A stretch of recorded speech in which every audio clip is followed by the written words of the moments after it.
The reason that we believe Christianity is true is because the answer to 4 questions is yes. Are you indoctrinated in it? Are you emotionally invested in it? Are you completely ignorant of science? And of course, are you a moron?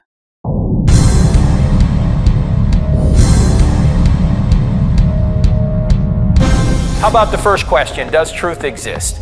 And it's kind of a meaningless question. Truth is a description of existence. It's the map, not the territory.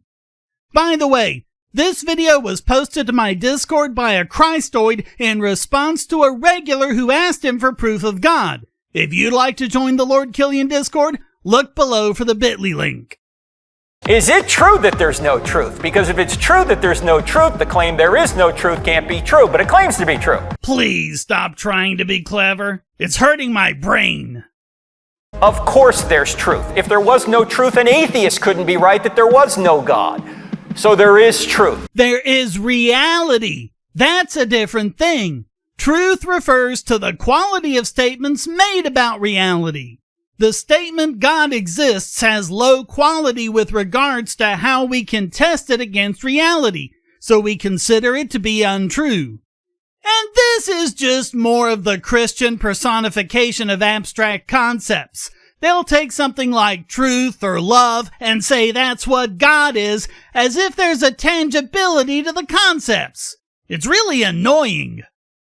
Question number 2, does God exist? There are several arguments for the existence of God. Let me just give you one.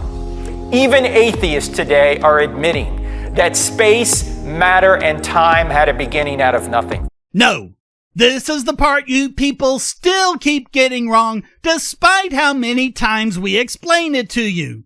First of all, atheism is not belief in the Big Bang.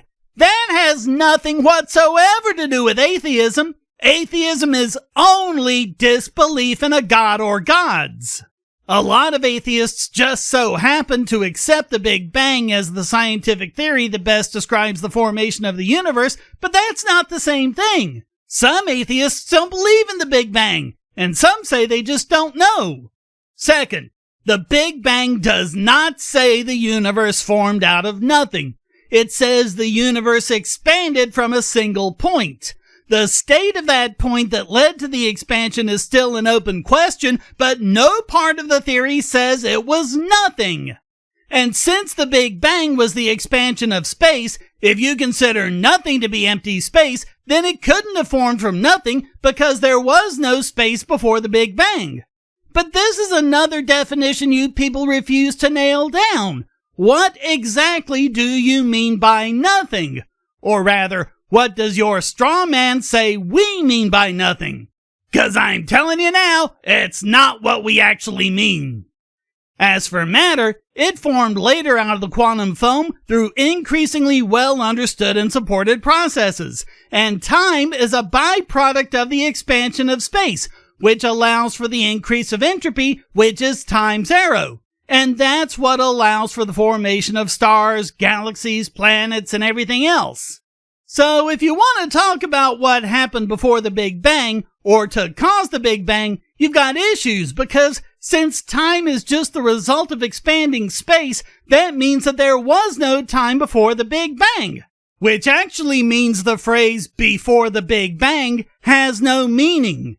So every single individual part of your straw man is complete scientific ignorance. Well, think about this, friends. If space, matter, and time had a beginning out of nothing, whatever created space, matter, and time can't be made of space, matter, and time. Who's to say anything created it? This is the part you always skip. You just assume it was created by something, solely for shoving in your God. Now, when you think about a spaceless, timeless, immaterial, powerful, personal, intelligent cause, who do you think of? A logical impossibility due to massive internal contradictions? God. Knew it was coming. The third question is, are miracles possible? Obviously, Christianity can't be true if miracles are not possible. But the greatest miracle in the Bible has already occurred, and we have scientific evidence for it. What's that? I just mentioned it. The creation of the universe out of nothing. And that is his best miracle. A straw man version of an event that he doesn't even understand the first thing about. There's nothing to show it was a creation, and as I explained, to say it came out of nothing is kind of meaningless. Because if there's a being that can create the universe out of nothing, can he do whatever he wants inside the universe? If he can create the whole show out of nothing, of course. He can resurrect Jesus from the dead or walk on water or part the Red Sea. He can do any of that. So then, if he can't create the universe out of nothing because it didn't actually happen that way, then he can't have done all of those other things as well, and Christianity is completely falsified. Okay, we're done! Thanks for destroying your religion for me. Saves me a lot of work. So the final question, the fourth question, which gets us all the way to the Christian God is the New Testament reliable enough to show us that Jesus rose from the dead? It's not even reliable enough to tell us how Judas died. Seriously, Matthew 27:5-8 and Acts 1:18-19 tell fundamentally contradictory accounts of his death. If you want to have a good laugh sometime, look at one of the apologetics websites that attempts to reconcile them. The picture they end up painting is as hilarious as it is pathetic. The reason we believe in Christianity is because an event occurred, the resurrection. Which no one else ever seems to have noticed or documented outside the Bible. Which is odd considering a verse you people seem to want to ignore.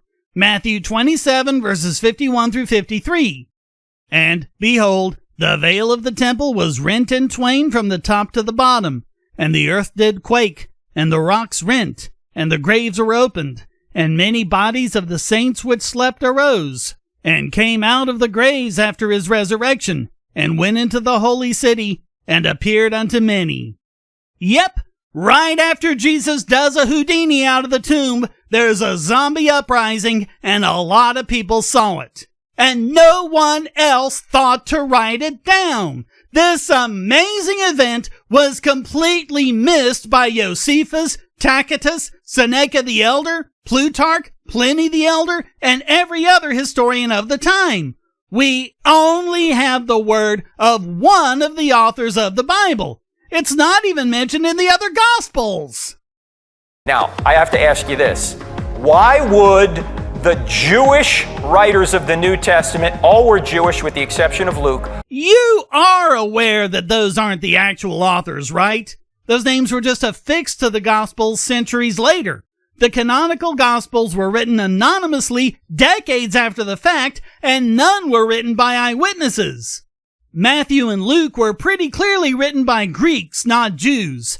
Mark probably used Johannine texts as a source. John is the only one that's fairly definitively Jewish, although by a native Greek speaker. Why would they invent a resurrected Jesus? Why would they say that a man who claimed to be God rose from the dead if it didn't happen? They thought that would be blasphemy for a man to claim to be God. And why would they invent a resurrected Jesus? Because they were products of their time and were operating under the bios genre. Hellenistic biographies were written as half propaganda, half morality plays, so that the biographical figure can be someone you should emulate. And among the many common features bios texts share with the Gospels is the birth story. Since you almost never had any details about how or where the person was born, you just made up something that would portend the life of the person and how he was going to be important. So the stories of the birth of Jesus in Matthew and Luke are pure fantasy concocted by the writers. Same with the resurrection. It was a common feature of bios for the figure to have some sort of after-death appearance to deliver the moral of their life. There are tons of resurrection stories before Jesus. Shoot, Jesus isn't even the first resurrection in the Bible. Samuel was resurrected, as was the boy in 1 Kings 17, another boy in 2 Kings 4, another one by accident in 2 Kings 13, and of course, Enoch bypassed the round trip through death altogether. So again, we have no reason to believe the resurrection was anything other than pure fantasy, especially since all of the historians of the time missed it completely. In other words, ladies and gentlemen, the New Testament writers did not create the resurrection. Yeah, they did. They totally did. Now, even if the New Testament never existed, Christianity would still be true. Why? Because Christianity is based on an event, the resurrection. Something we have absolutely no evidence for whatsoever outside of the Bible, which describes an event so incredible, visible, and vast that people outside of Christians would have been talking about it for decades, and historians would have made sure to document it. And again, we have nothing. Not one source outside of the Bible. You have to have more faith to believe it didn't occur than it did. Why? Because you say so?